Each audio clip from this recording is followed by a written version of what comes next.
Hi, my name is Andre Segara, and I'm a variety gamer.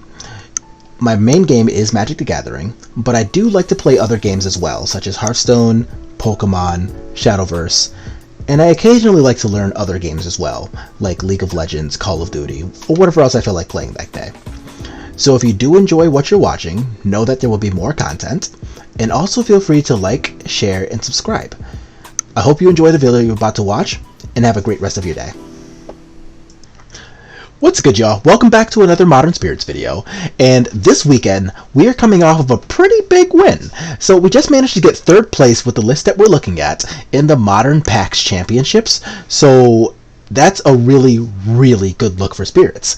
And here, what we wanted to tune our deck for this month was to fight the new Goblin Charbelcher decks that are existent because of Zendikar Rising, as well as again popular decks like Humans, Prowess, and a lot of the Primeval Titan builds. To that effect, we've got 4 Path to Exile in the main, and also 2 Force Negations, 3 Thalias, not 2 Thalias, 3 Thalias, and 2 Unsettled Mariners in the main. All of that's going to do a lot of good work against the decks that we just described. In the board, we also have 3 copies of Leyline Sanctity, and this is a card that I've played on and off. It helps against Jund, it helps against red decks, it helps against Charbelcher, which targets you, and it just does a lot of very good work overall, so this is going to be one of those weeks in which we included it. A 3rd Force Negation exists in the board, 2 more Death-Beated Detention in the board, specifically because of multiple zombie tokens that Field of the Dead can make, because Humans is just really good again, and because we wanted to be able to hit high-cost things as well that Skyclave Apparition cannot, like Primeval Titan and Elder Gargoroth. All of those things led to us playing between the main and the board a full 3 copies of Deputy Detention. And everything else is pretty normal fare. So we've got Mausoleum Wanderers, Spectral Sailors, Aether Vials, Rattlechains, Supreme Phantoms, Drug Skulls, and Spell Quellers, and those are going to still be the main offensive force of the deck. The rest of our board has 3 copies of Ceremonious Rejection, because both versions of Tron are back in the meta. Eldrazi Tron specifically did fall off for a bit, but we wanted to be able to fight those matchups, as well as any copies of Ad Nauseam that we look across. Granted, that is a pretty good matchup, but Ceremonious Rejection is kind of free play there, since it counters both Pentad Prism and Lotus Bloom. On top of that, we've also got 2 Grafdigger's Cage. It is 1 less than the usual 3 that we look at, but I feel like green-white combo and dredge, while they both certainly exist, are not as big in the metagame anymore. We also have a full 4 copies of Aether Gust, and that's going to help us with the new Omnath decks that exist with Primeval Titan, and with all of the blue-red and black-red Prowess decks that are running around. So this is what our deck's going to look like, and we are actually just going to give some quick shout-outs because a lot of people have been absolute monsters with Spirits in Modern lately. Look at this. So this is going to be a results sheet directly from mtggoldfish.com, and check this out. Just earlier today, Dr. Queller, absolute madman. 2 trophies on the same day, one with Bant and one with Blue-White Spirits. We've got myself, of course, with a pretty nice finish over the weekend. We've got Danny M. Rebel, just this past weekend, 2nd place in the Modern Challenge. We're going to ignore that. That sucked. Sorry, guys. But we've got more trophies from last week, and then a bunch of 5-0 finishes from the past weeks coming up through. So I don't know if our deck is meta again, but this is really exciting stuff. So we're going to go over the matches that we played in the PAX Championships for Modern, and yeah, we'll see how the day went. Alright, so we got round 1, and we're playing with Modern. We won the die roll, but we are mulling down to 6, and our hand's still pretty good though. 2 Supreme Phantoms, a Mausoleum, a Drogskull Captain, and all we need really is a 3rd land to make this whole thing work. So let's see what a Windswept Heath means for us. And a Rattlechains is actually not bad at all, but we're just going to try to dunk them for 3 and see where we go from here. A Temple Garden. Temple Gardens are always pretty scary. A Utopia Sprawl. And Devoted Druid. Okay, so we don't necessarily like seeing Devoted combo, really ever, but we can't do anything about their deck currently, so our job here is just going to be to try to race them and see what happens. So we're going to get them down to 9, and we know that we have lords here, so if we don't die this turn, they are dead. Unfortunately, they've got the combo together, so we're just looking to kind of see their win con at this point.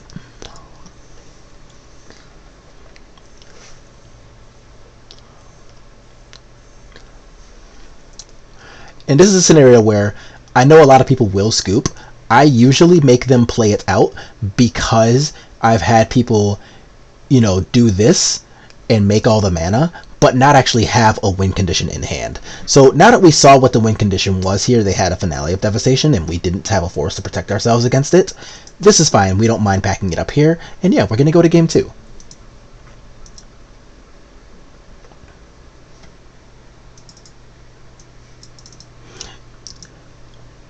So now game 2, we're going to go ahead and play first, except our hand right here, this is actually a lot better. Like, we've got an Aether Vial on turn 1, we've got 1 and 2 drops to play off of it, we've got a 3-drop Deputy Detention, and in case this game goes really long, we've got a Moorland Haunt. So this could use like a Grafdigger's Cage, but other than that, it's pretty ideal.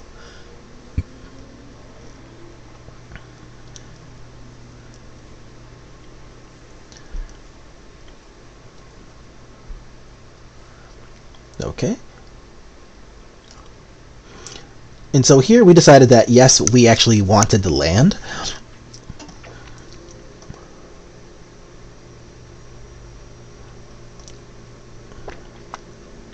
So we're a little flooded right now, which is not exactly a good look, but we do have plenty of resources to play with should we actually draw more nice things.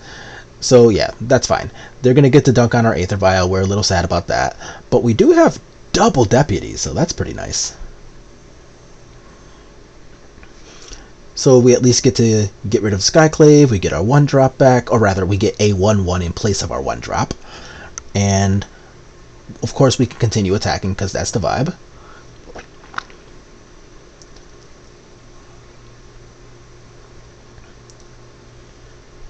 And this is actually kind of nice. So we get to deputy back the Skyclave yet again, except this time we've actually got a Spell Queller to protect ourselves. Mainly since they played a Path to Exile and gave us the lands to make this plan work.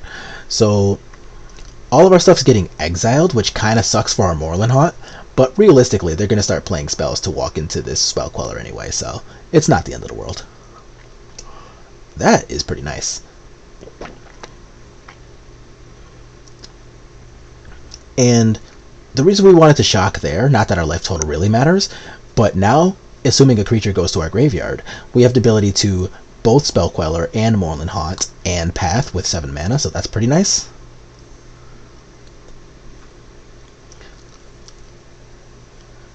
Yeah, that's a real good look. Ooh, even better. So now we have another Spell Queller to protect ourselves against even more shenanigans. So we assume they're going to take at least 4 of that 5 damage. And now they're going to go to 4, and they basically got to do something here through our Spell Queller or they're dead. And they can't, so we're going to move to game 3. Sick.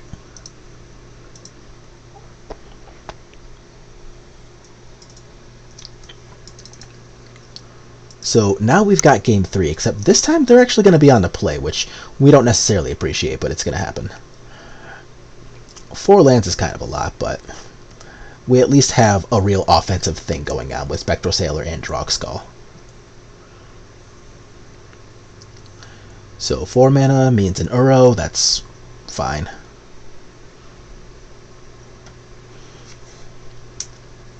That's less fine. Well, we got a Path to Exile, which honestly helps quite a bit against all of this.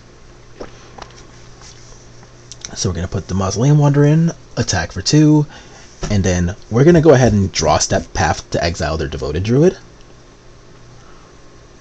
No, we're not. Why are we not? That was a mistake. We wanted to do that in their draw step, but if they're going to Skyclave Apparition our thing, then that's not that bad, because we can at least like deputy away the really our choice. We can choose either the 2 Arbor Elves or the Skyclave, and we are going to take their 2 Arbor Elves. So they're going to be really, really limited on mana. Granted, they can still participate and do a lot of things, but like Yeah, this is certainly annoying.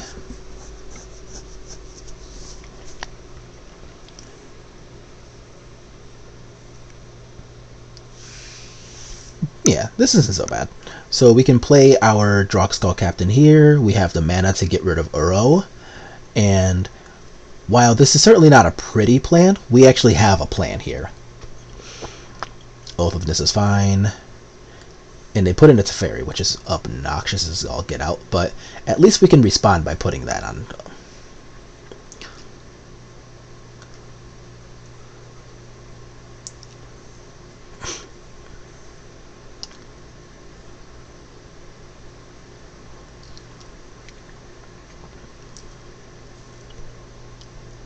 Yeah, so obnoxious but still fine.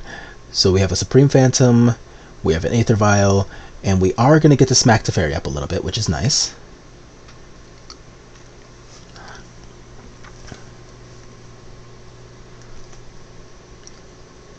But here, yeah, so they're just doing a lot of stuff with the mana they have to work with here. So they're not going to bother attacking us. But here we at least have another offensive presence. So while Uro is a thing that can happen relatively soon, like 3 cards is not that big of an ask here, we definitely still have the ability to play a lot of Magic depending on what they're doing here. Alright, so they're going to Finale for 11, and honestly that's not that bad, because we're just going to block one guy, and all we have to do now is see really anything.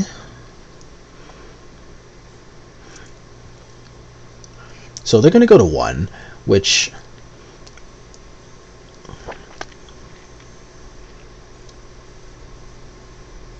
Okay, so now they're clearly deciding on what they want to play. A Finale for 3? Okay. So now they have infinite mana, which is honestly fine, depending on whatever this last card is. And lucky for us, yeah, so that sucks. So our poor opponent. But yeah, they decided to play around a Aether Gust for Finale, because they could have just casted a giant Finale and killed us with it, but instead they played for a medium Finale and a Karn, but we had the Spell Queller lined up for that. So yeah, good job to us for at least playing for what we had the ability to play to, and well, we'll see y'all next round. Yep, so we got round 2.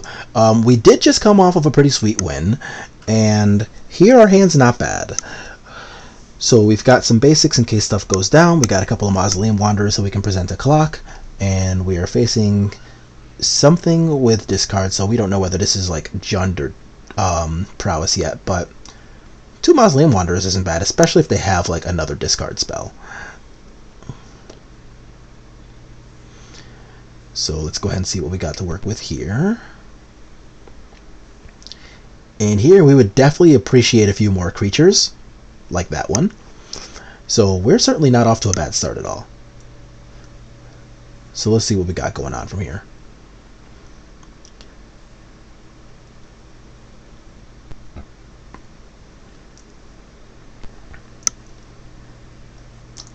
Okay, so this has some potential to suck, but we'll see what happens with our ability to kill this Ren in 6. Okay, that doesn't suck.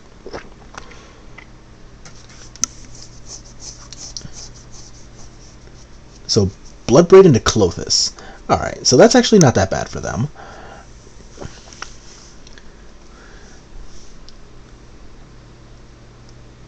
Also not that bad for us. Nice. So they go down to 5, up to 7. And a Liliana's annoying, but it's what it is.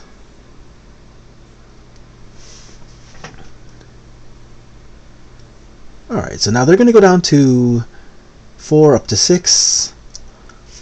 And another path is not exactly what we want, but it's what we got. And another Liliana, so man, our offense is not really looking like it's that sweet anymore.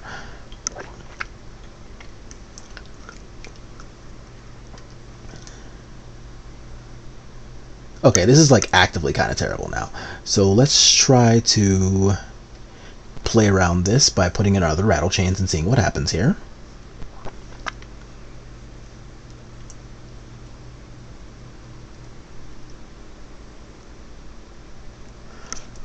And there goes our path. So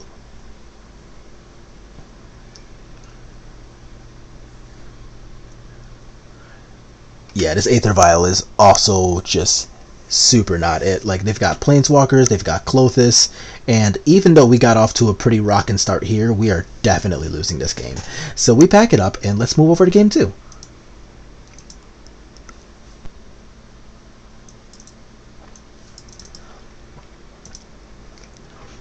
So now here, we do get to start with a Leyline, which is pretty sweet. Our hand is a little slow, which is not exactly the happiest of faces, but at least we've got protection against Thoughtseize, Liliana, stuff like that. So let's move over to Unsettled Mariner and then see if we can manage to get these Drog Skull Captains to live.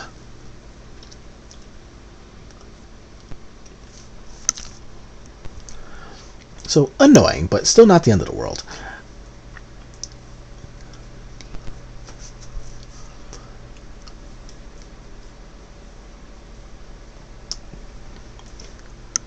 Alright. So I'm going to go ahead, start swinging at him real quick. And now since we have the Spell Queller, we're not going to just like run out of Drog Skull Captain again. We're just going to try to protect ourselves against basically whatever they really want to do here. So we're going to go ahead and feel free to take over that Tarmogoyf. We are going to take that 3 though, so that's going to happen, opponent.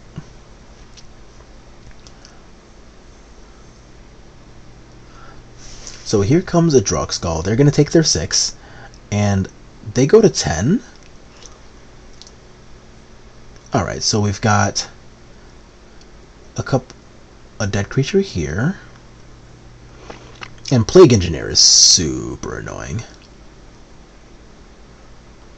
We don't really want another Leyline here deck, but okay.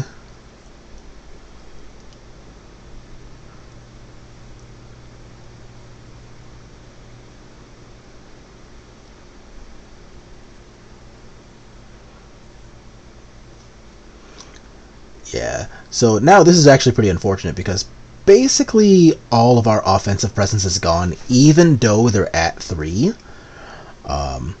So yeah,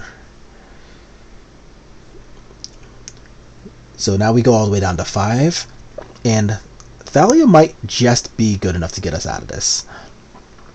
And Thalia is no longer good enough to get us out of this, so yeah, we end up losing to Jund, which is traditionally a pretty good matchup, so I feel.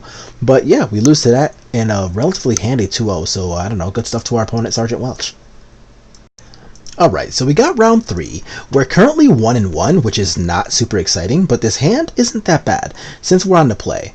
We get the Aether Vial, if we draw a land, we've got a sweet 2-drop, we've got a force to protect ourselves against stuff, so Spire Bluff plus Serum Visions usually means that they're going to be playing something like Storm, which is, all things considered, a pretty happy face for us if that's what's happening. And it looks like it is.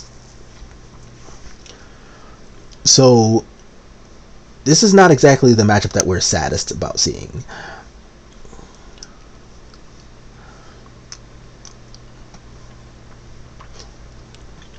Okay, so now what we really want to do here is just draw like another blue card so that we can have access to Force and Drog Skull. So that was pretty good, yeah. So here we've got just a million attacking power coming in. And now they have to win this turn through both a Force and a Mausoleum Wanderer, or basically that's going to be the ass. So let's see what they can work with here. And Gifts Ungiven, we're not going to do anything about the gifts specifically, but we're going to try to counter this Past in Flames with our Force. And if they have another Remand, then so be it. And they do. So they are going to win this game, and we're a little sad about that, but it's what it is. As usual, we are going to make our opponents play these things out because we don't see a, we don't see that they have everything. But there they go. They went and got the Grave Shot, so that's where we're going to concede. So let's go ahead and move over to game 2 and then see how the rest of this match goes.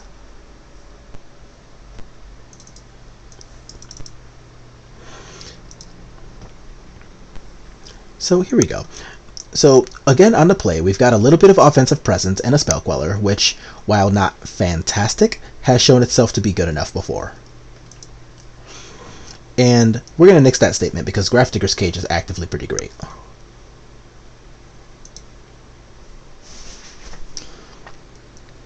And that's fine. If they're just going to like use a Lightning Bolt in our Spectral Sailor, honestly, who cares? But it looks like they may be stuck. Okay, I was going to say it looked like they may have been stuck on a one-lander, which, if that's what was happening, then we're certainly not going to cry about that.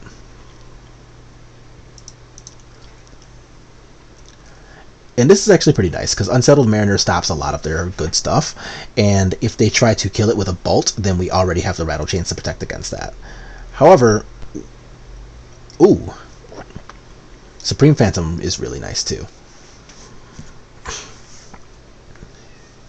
So here, their job is going to be to fight through an Unsettled Mariner, and a Spell Queller, and a Grafdigger's Cage before we can kill them, and we already have a clock going.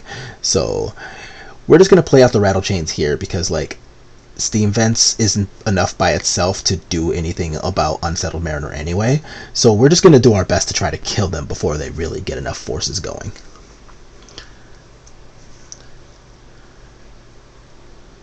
Alright, so we're going to make them pay the 2 mana.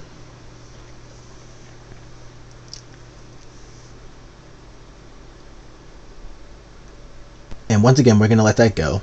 Because they just need mana to be doing stuff here, and they don't have enough stuff to do anything about. So that's going to be our game, and we're going to move over to game 3.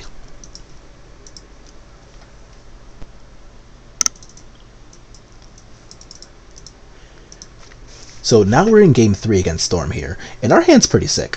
What do we got? We got a Deputy in case of goblins, we got a Wanderer, we got a Forest plus a blue card that we don't necessarily care about, and we have a Vial. So this is about as ideal as one hand can get. Like, the only way we really could have wished for more was if we had started with, say, a what's that card called? A Leyline of Sanctity in play, but we'll certainly take this.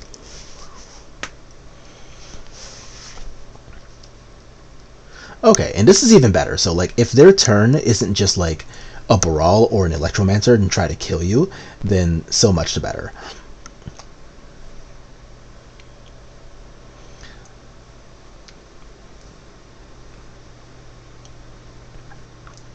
Alright, so this is pretty nice.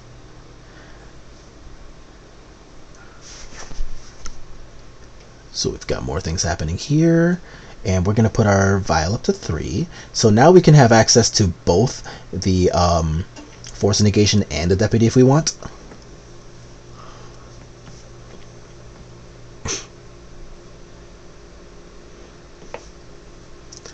And then that's going to just be like the relatively obvious thing there. So here we're going to just like nix the Electromancer in response to this ritual, and if they have another one, then they have another one. But like look at this, that's pretty ugly for them. So now they have to do something good with only that as their real force there. Oh, a Thalia, nice. And that's where they're going to go ahead and pack this up, because let's be real, Thalia is still better than like their entire deck when they don't have access to a Mana Bear out. So that's going to be pretty good for us, and we're going to move over to 2-1. Alright, so we're moving into round 4 here. We are coming fresh off of a nice win against Storm, not with that hand. But this hand is medium acceptable. Another Temple Garden makes this a lot less of a happy face, but we can at least play Magic against most things here. Especially if they're going to like go turns 1 and 2 and not show us anything except presumably a Growth Spiral. Oh, Eladamri's Call. That's a lot worse than a Growth Spiral, so we will counter that.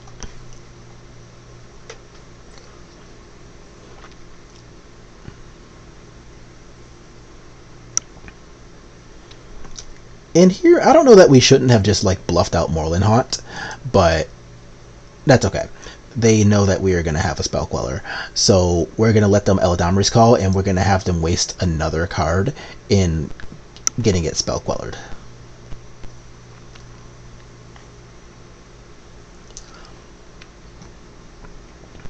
So here, we don't have 2 white sources, so we can't play both Thalia and Unsettled Mariner, so we'd rather just make the best use of our mana and play the Drogskol Captain instead of either of those things. And, alright, so they're going to ship the Queller out, but that gets us our second white source, so we can still play our things, which is really, really nice. And here they don't know we have this, so we'd rather bluff it to be another Spell Queller and be able to use Molenhaunt than cast this, but I guess we cast it anyway, so honestly, mistake, even with them being on 3 lands, but it's what it is. Yeah, this is fine. They don't have 3 lands, so this thing doesn't have Death Touch yet, so we're certainly not really sad about them doing that.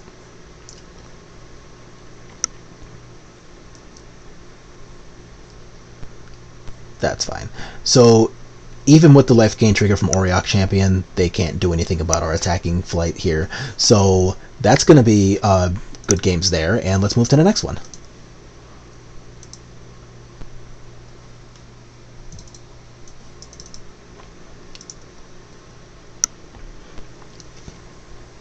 Okay, so here we've got only 1 land, but we've got a Vial, a Wanderer, a Thalia, and a Spell Queller, so if either they are on another really slow plan, like Soulherder is what it looks like, or if we just start drawing lands, then like that, then this is actually a really, really sick game plan that we got going on so far.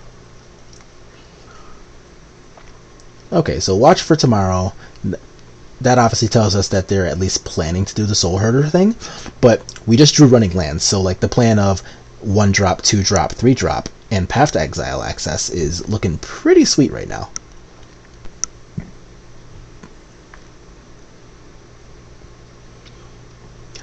And drawing Kira is really nice.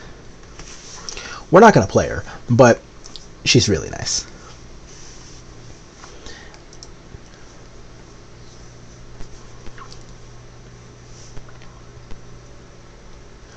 And I guess once again, we're going to let them use the Eladamri's Call because we know that we have access to the Spell Queller.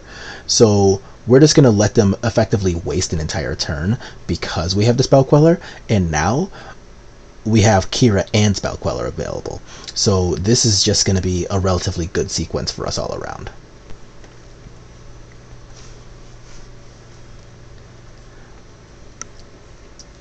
Alright, so Aven Mind Sensor, which, sure. Like, we don't necessarily care about that. But it does block our flyers, so we don't really appreciate it. And yeah, they can have all the Watchers for tomorrow they want, because like those things can't profitably block Thalia, and they can't block our flyers at all, so while the card is very good, we could not give less of a shit at this moment in time. So we're just going to start attacking them for a bunch, and then if they can't stop stumbling through this Thalia, then life is just not going to end well here. That thing has Death Touch though, so we are 100% clearing that Ice Fang out. And that's going to be game. So looks like this is going to be a relatively easy round for us. Thalia just does a lot of very solid work against the spell part of the deck, and the creature part of the deck just really isn't good enough against our flyers. So that is a relatively easy matchup, and we will see you for the next round. Alright, so we're coming off of a fresh win on round 4. Let's move into round 5. We did not win a die roll, but our hand's pretty good. We got a Wanderer, Thalia, a Mariner, and a Drogskol with another Drogskol, and then Spell Queller on top of all of that. So let's see what's happening here. Are we playing against Ponza? Is that what we're doing? That's fine. That's less fine. So what did they get rid of? They got rid of a Spell Snare. So it looks like we're playing against insert Uro pile of magic cards here.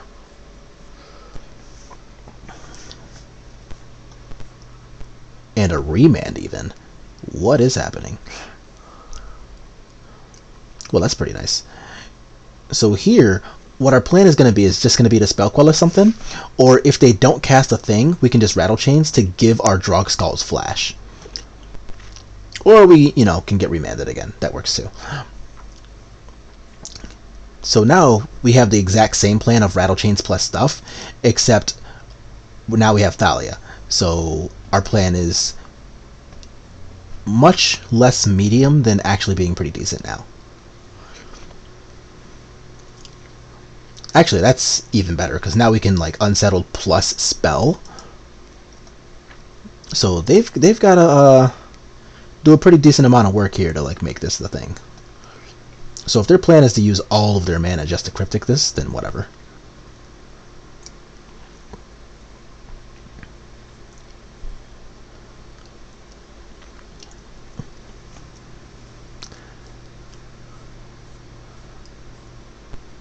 Hour of Promise. That's actually fine, because that's not going to be good enough against our flyers, so we're just going to put in a Dragskull Captain and kill him dead. So that's going to be game 1 there, and let's move to game 2 against, I don't know, Uro and Friends.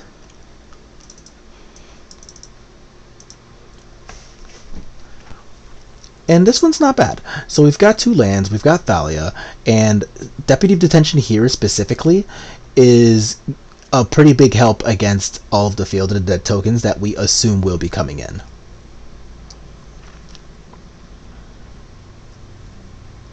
So are we getting remanded here? No, Growth Spiral. Nice. Alright.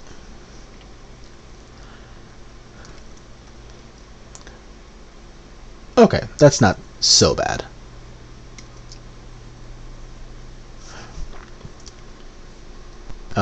Sure.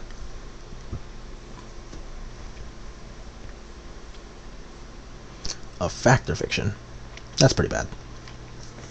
So here we're deciding really on what to do because of this Fire Spout.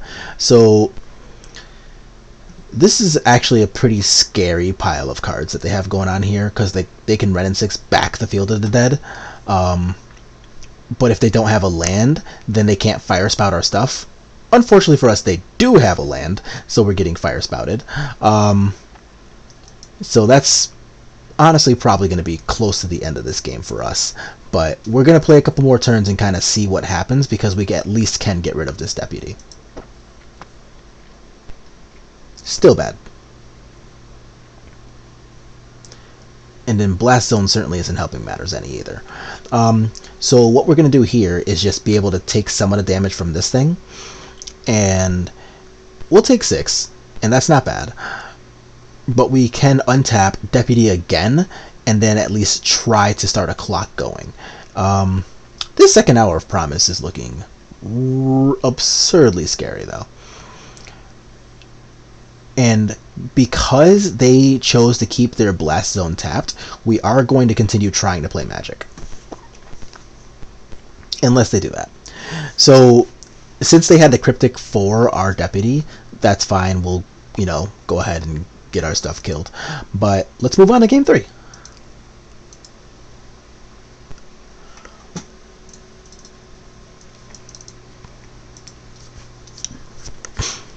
This isn't bad.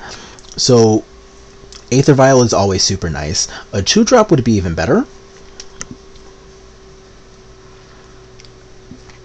That's not a 2-drop, but it's also not bad. Okay, so they're just going to go ahead and play a tapped land, which is fine. So now starting on turn 3, we'll have a bit of an offensive presence, which is really nice. And this Mausoleum Wanderer, specifically being a 1-drop, honestly isn't even that bad. The reason that's the case is because that's a card that we don't really want to play that much anymore, so that can just be something that we pitch to Force. Or we have another Force, that works too.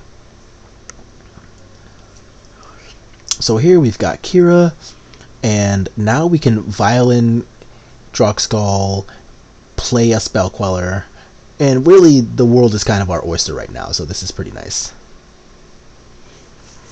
And that's fine. If all they're going to do with their turn is like Field of Ruin plus a thing, then so be it. Yeah, like this is absurdly nice for us.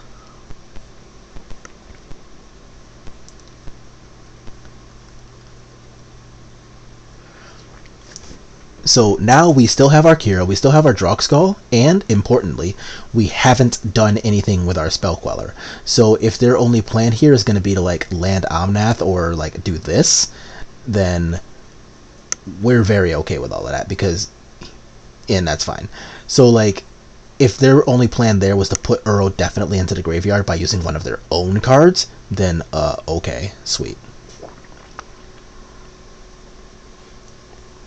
And this part is a little scary because they could have potentially had like a fire spout to really mess up our offense, but they didn't, so that's going to be a good game to us. Now we're X and 1, so let's keep it going. Alright, y'all, so we're going into round 6 now. We are 5 and 1, which is pretty sweet. No, 4 and 1? Yes, 4 and 1. So a quick note. Something I've noticed playing Magic Online over the years. Every single time your opponent opens up with high good luck and they win a die roll, you are in for some bullshit. Glistener Elf is some bullshit. Let's press play. Force Negation actually helps a lot. So that's actually a really good draw on our end. So this is what I mean when I say it's that bullshit. So we're going to go ahead and let them give us that 6 Infect here. And a Supreme Phantom actually helps quite a bit, specifically because it's a 1/3. So now they need to have 2 spells to get a single creature through this thing. So here we're going to Force Negation the Scale Up, and and there we go. They clearly didn't have a Mutagenic Growth in hand, because now we just have the ability to kind of play defense, and all we have to do is get more creatures into play than they have, especially if ours fly, and we've done that. So if we get a land, then we can play both our Queller and Captain. If we don't get a land, then that was okay, but here we still had the ability to attack pretty safely.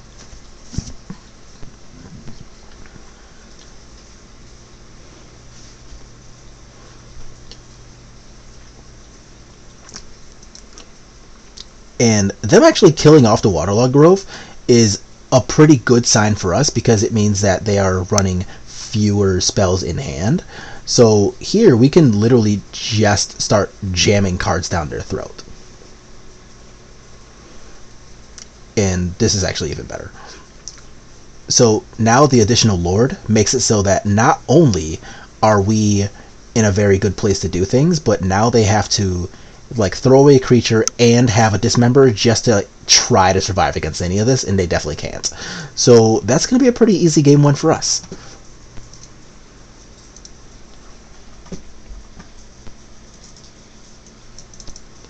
Alright, so now we are on game 2 against Infect. We are up a game, and here we do have a 1-lander which doesn't match these, but we have a Vial, so all things considered, this is not bad. Assuming we make it to turn 2, then this Dahlia is going to actually look really insane, especially if we draw a land. Alright. So Hierarch is generally much better for them, but for us, we are very excited to see a second land. So Blighted Agent's actually really scary. So we're going to just kill that now and not even play around with it.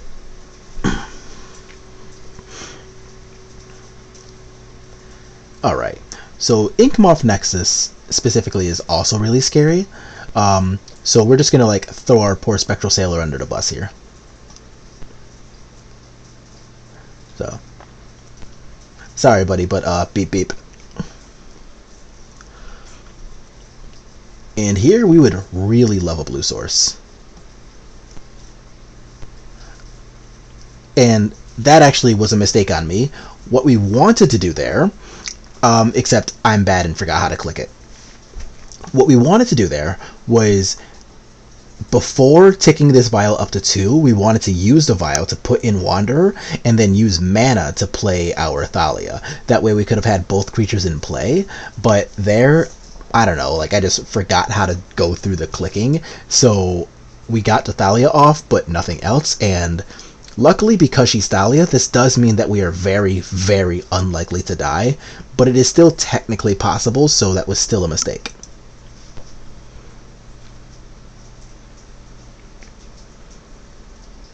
Yeah, so we're going to take 3 poison that we may or may not have even needed to take, but at least here we're going to start being able to do a whole bunch of stuff, because we got a million 3-drops in hand, and now a Force, which is even better.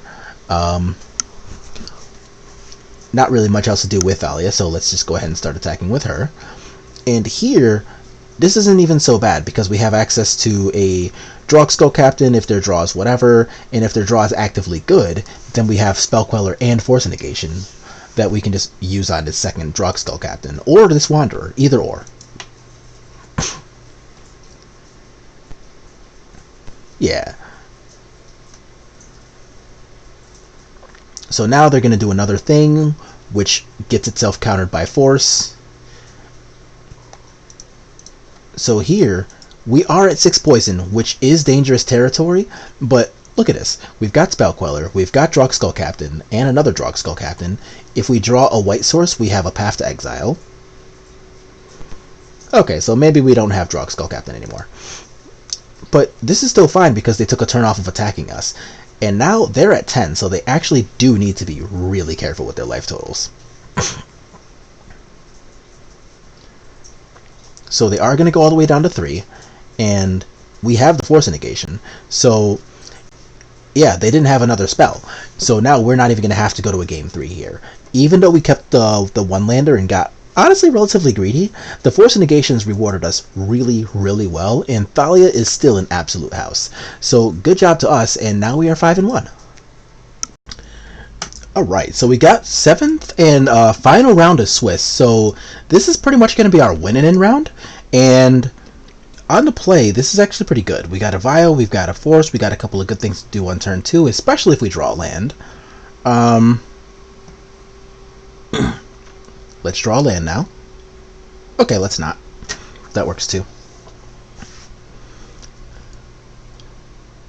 But if they're not really going to do anything here, then we're not exactly going to complain about it. So, yeah, that's fine. If all they're doing is, like, trying to kill our creatures with just 1-for-1 removal spells, then okay, sweet. But now, if their only real thing to do is... Yeah, okay, this plan is way too slow to really do anything about what we have. And even this is still fine.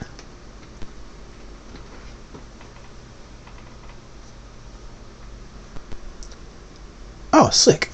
So, we don't actually really want forces in this matchup too much. So, like, if their main plan is, yeah, we can just pitch the force to the other force and we're still pretty happy about this.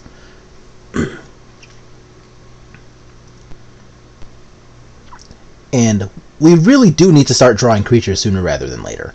But this is still nowhere near a bad look, especially with them only on 2 more cards. So if they're like playing 1 more spot removal card plus like, I don't know, a Glory Bringer or something, then what we have going on is pretty much perfect. So we don't really need to like press buttons or do anything. We can just be patient and trust that our deck is going to be better than theirs in this scenario. Yeah, so we really just have no reason to touch stuff, do anything. We don't need to play Thalia, none of it. We'll just chill because we're killing them and they're not killing us. Granted, that is a pretty big help. So now we can play the Shock Land and play the Thalia. This way we can keep our Path to Exile and Rattle Chains both up, and now our opponent is really, really forced to just do a lot of work. However, we don't want Scavenging Goose. That one's not so much.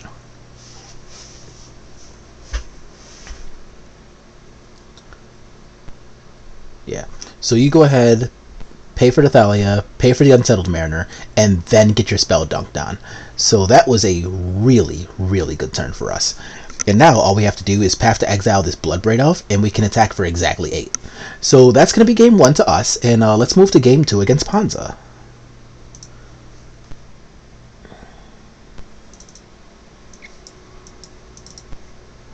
So they are going to be on the play this game here, and our hand isn't terrible. It's not great.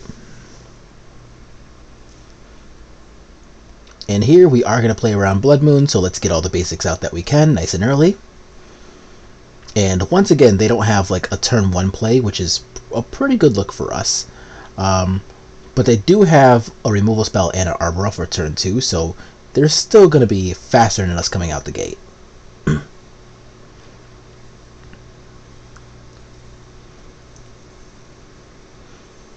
right? So we got a Blood Braid into a Bone Crusher Giant. That really sucks for us. And they are smart enough to play the Bone Crusher Giant as a giant and not as a stomp, because if they played it as a stomp for our Wanderer, then we could have just like sacrificed the Wanderer and then they don't get the adventure half of the spell. So we would have been able to like get out of that.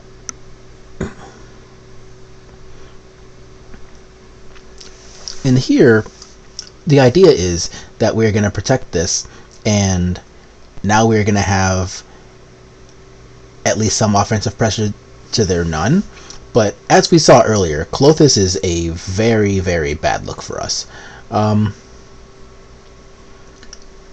Sick. So they actually do target our creatures. So since they targeted our creatures, we can respond to that part of the ability by using Moorland Haunt, and they don't do the draining gain when we use Moorland Haunt on a creature spell, or on a creature card in our graveyard. So that part's really nice. The only downside is that that plan will eventually stop working, so they are going to be able to eventually gain a lot more life and drain us for more than we, have the ability to deal with, since we only have 2 more creatures in our yard. Also, Elder Gargaroth absolutely sucks. And Obstinate Baloth. So we just cannot deal with all of this offensive pressure at the same time. This is just way too much. Yeah. So this is where we're going to pack this one up, because look at all this. We can't do anything about this. But we are going to move to Game 3 and go ahead and try to come back from there.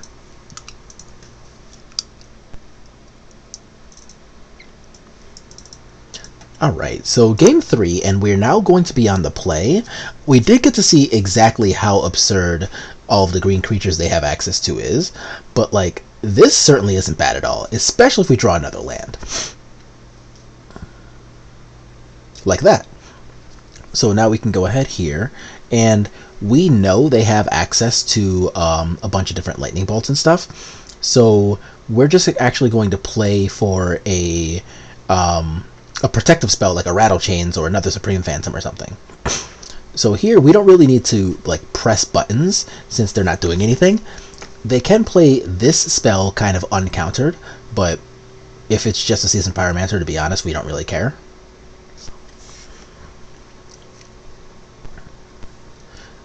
Yeah, so here we get to start mounting a bit of an offense, and even though they can technically attack for more than we can, that's not that big of a deal because they can't do anything about this Supreme Phantom, or presumably about the next couple of creatures we play either.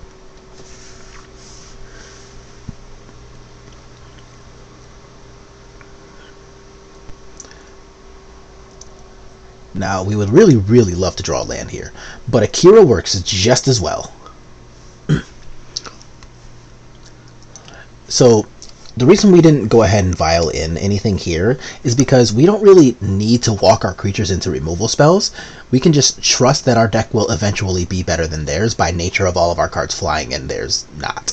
So here, the only thing they can really attack with is Bloodbraid Elf, and even though we're going to 12 and they have more creatures, our plan is honestly still better than theirs.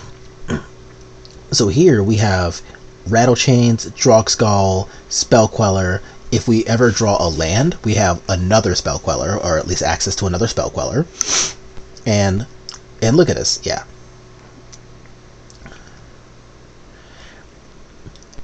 And that attack was more of a bluff than anything. So we wanted to signal that we had something else with the 2-drop Aether Vial thing. And here, we have a Path to Exile, so we are honestly pretty unbothered by this Elder Gargaroth.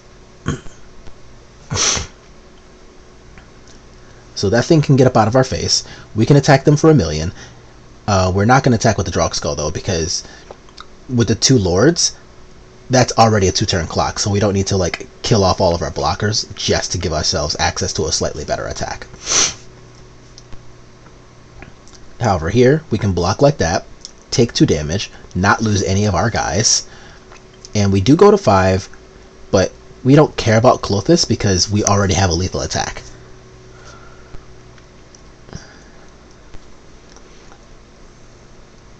And we do, of course, have the required spell quellers for their lightning bolts. So that's going to get us into top 8. And, well, good job to us. Alright, so, we made top 8 of the Modern Championships with Spirits, and this is hype. This is pretty big. Our deck has been super under the radar in Modern, so I am very excited about this. Also, a thing that I keep forgetting when we're playing events on Moto, because it's not how it works on IRL Magic, even in top 8, there is no such thing as a play draw seed. You still just roll the dice. So we actually win the die roll, which is super hype. And our hand is actually pretty good considering that we won a die roll and they mulled a 6. So we get a Wanderer, and against Ad Nauseam even, we get to play Thalia on the play against this thing, where in Paper Magic that would just never have been a thing that existed. So that's an annoying thing. They get to use Spirit Guide, make 3 colors, and they do get to play Pentad Prism with 3 counters, but we still have a Thalia, so we're not exactly complaining. And here, we're just going to start jamming out Spectral Sailors, doing things, Loving Life, and instead of using Deputy Detention to get around this Pentad Prism, we're instead just going to get to, like, do that. And they cast Pact of Negation, so now is a perfect time for our Deputy to get rid of this Pentad Prism, and even if we weren't already kicking their teeth in, we still would have been able to remove the Pentad Prism and let them lose to their own Pact of Negation, rather than us having Thalia and Friends handy. So that's a pretty easy game win for us.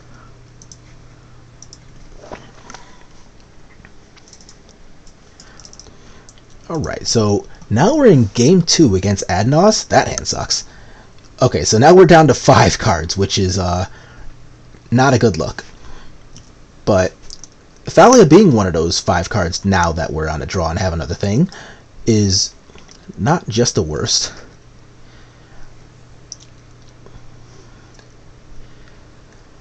So here, this is still pretty loose. Like, we do have the Force Negation, so it's not just the end of the world, but this is extra sketchy so far. The upside is that we do have the Ceremonious Rejection for this Lotus Bloom, so it's not just the end of the world, but this is not pretty by any means.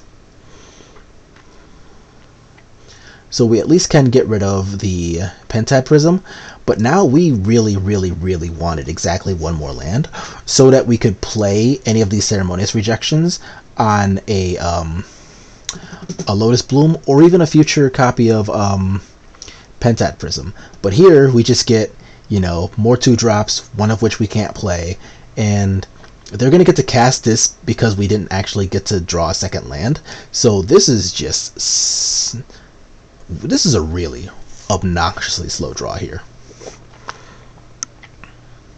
So we do have like the 1 Force Negation that can at least try to save us, but as of right now, this is way too slow for anything we would like.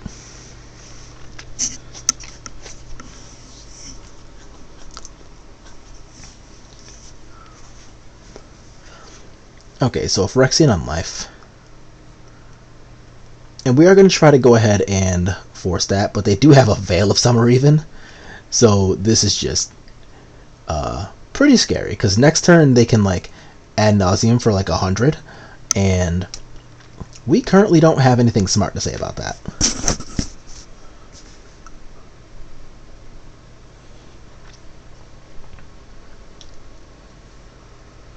So we are at least going to try to help present a clock, because here, if they don't have anything smart to say, okay, yeah, so we're pretty dead. So we're going to go ahead and have them just like do the thing for their entire deck here. And they are going to be playing the Lightning Storm variant of the deck. So we're going to go ahead, pack this one up while they're in the middle of doing their thing, and let's move on to game 3.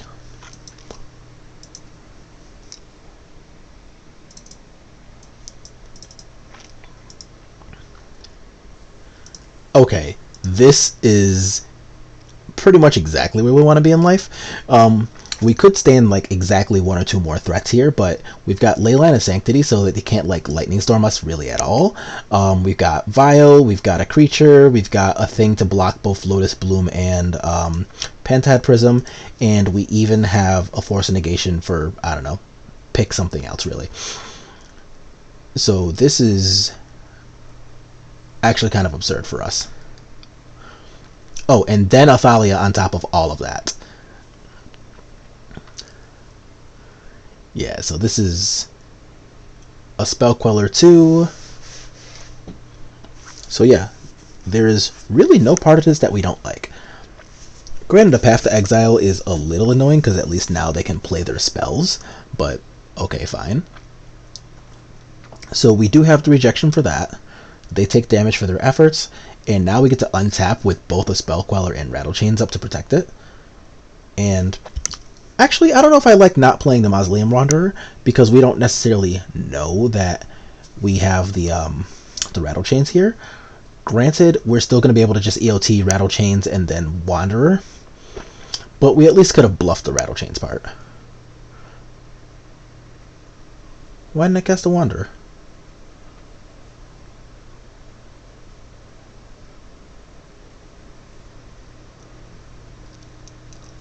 Huh.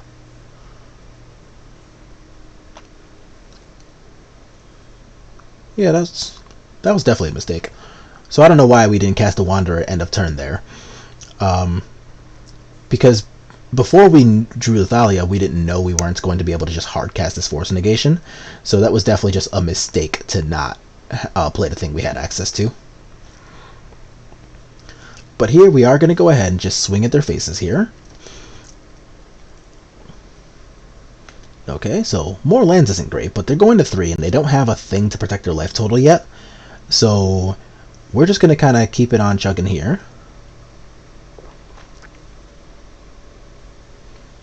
Don't really want the Vial, but that's whatever. Okay, so they have an Angel's Grace, so that's fine. We can't do much about that. So let's see what manner of things they can assemble. They probably just have another Angel's Grace. So instead of like casting more cards because we don't need to, we can just hold things back, and these Rattlechains can either be things to pitch to force, or they can be just +1/+1 triggers to help out this Mausoleum Wanderer. So either way, there's really no reason to start just casting these cards. Okay, so there's yet another Angel's Grace. So we've seen 3 of them so far. Okay, and looks like they ran out of Angel Graces and things to do, so yeah, looks like we are going into the top 4. Alright, so now we are in top 4. We did lose the die roll to, what we find out is going to be Jund, but Seal of Fire is one of the cards we least want to see, basically in the entire format. Luckily, right now, our draw is 1-3, 1-3, 2-3, so Seal of Fire by itself doesn't actually kill anything from us, but that is usually not a really good sign, because like Seal of Fire plus Luris is just not really a good look for us. But we do have, we got lands, we got spells, we can start casting things, and this is annoying, but it's not just the end of the world.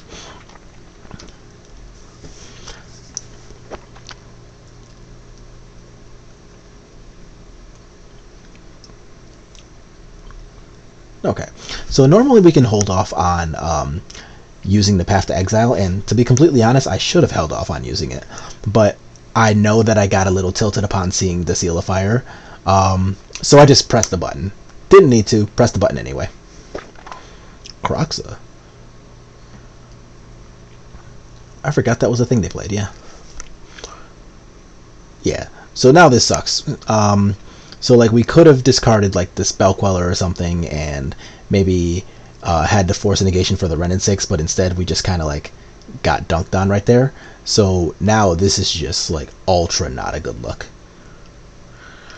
So this is not a race that we really want to see pretty much ever, but we have the ability to draw into like a Path or a Deputy of Detention or something to protect ourselves against this Kroxa. So I feel here like developing an offense is probably better than just sitting still and kind of getting our butts kicked.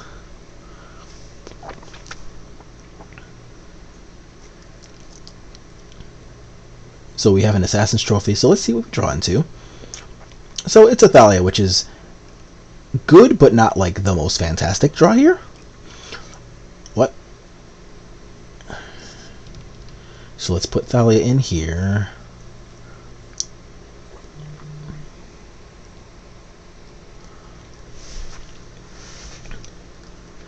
And then, yeah, so we're going to take 3 from Necroxa trigger, but we can at least block with Thalia and then, like, try our best here. So, once again, we're still open to a Deputy Detention draw. We're open to a, not that. We're open to a Path to Exile draw. And I think at this point, that's going to be pretty much it. And it's not a island. That's not going to do it for us. So, we are going to go ahead, lose game 1, and let's move to the next one.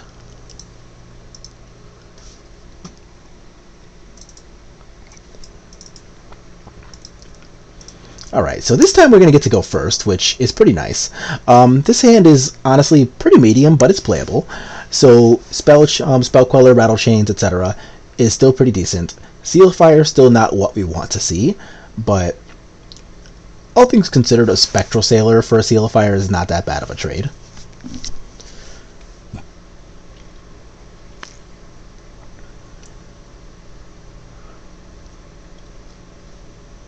Okay, so they're not going to do anything here, but we can just go ahead and like jam the Spectral Sailor, and then, yeah, so if they're going to kill that with it, then that's honestly not that bad for us.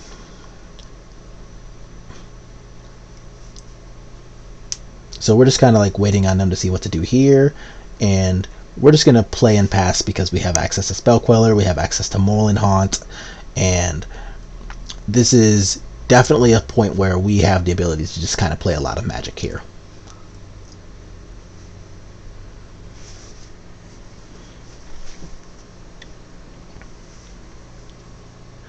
Okay, so yeah, so the Liliana is going to go ahead and catch a Spell Queller. So this is a pretty good start for us. So we have attacks, we have access to Rattle Chains, we have a path for anything that gets too dangerous. That sucks a lot.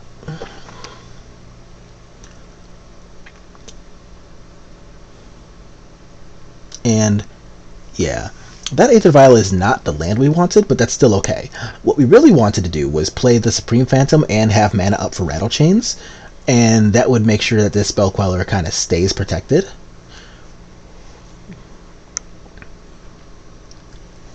But here, depending on what happens, we can get pretty scared pretty quick, so let's see what develops.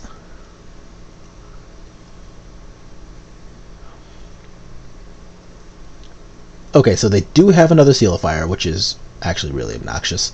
And they also have a Collective Brutality, so this is just like really bad times all around. So they're going to get their things off, and they're going to be able to cast Liliana. And now we are just kind of left without any offense, which is super bad. So they killed the Moorland Haunt, which is actually probably correct, because like the Aether Vial at this point, almost who cares? Except another Lurrus is a super terrible look for us. So we gotta find something to do about this Lurrus really fast, otherwise the combination of Lurrus and Seal of Fire is just going to be better than our entire deck. And while that's not bad, that's not it.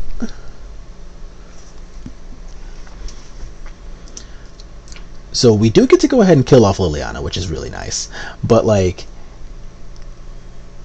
if they draw like a single removal spell that kills the Supreme Phantom, then we're basically left with just a Mausoleum Wanderer against a Lurrus and stuff, which they're at 13. That's a really high life total for us to be able to really work back from. And unfortunately for us, they do draw another removal spell. So this is the point where we're just going to go ahead and pack it up. And we don't get to move to finals, but honestly, a top 4 run for the day was really, really good. So I'm still very hyped about having the ability to take spirits into so deep of a run in a really stacked event. There were a lot of high name streamers there. There were a lot of very powerful decks, as we saw. We got to face a lot of both creature and spell based combo BS. We got a really wide variety of decks that we played against too.